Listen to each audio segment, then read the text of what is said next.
সমঝোতা অথবা রাষ্ট্রীয় চাপে অথবা বিভিন্ন গোয়েন্দা সংস্থা যেটা আমাদের অনেক সমন্বয়কে তুলে নিছে আপনারা দেখতে পেয়েছেন।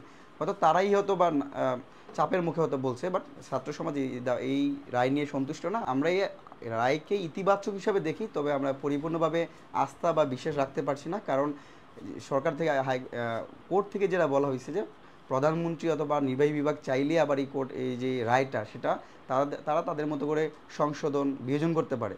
তার মানে কি আবার সে আমরা 18 সালে ফিরে যাব, যে ছাত্র সমাজের আন্দোলনের প্রেক্ষিতেই আমরা কোটা বাতিল করা হয়েছে, প্রজ্ঞাপন জারি করা হয়েছে, 5 বছর পর আবার সেই কোর্টে ফিরে আসছে।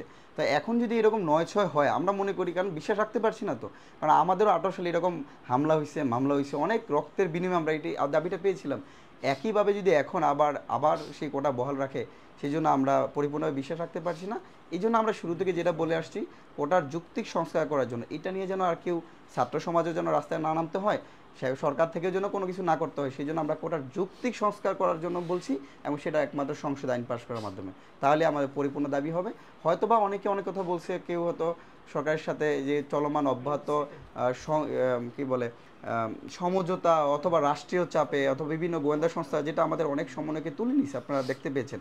হয়তো তারাই হয়তো বা চাপের মুখে হয়তো বলছে, বাট ছাত্র সমাজ এই রায় নিয়ে সন্তুষ্ট না। আমরা ইতিবাচকভাবে দেখছি, তবে আমরা এই রায় নিয়ে পরিপূর্ণ আস্থা রাখতে পারছি না।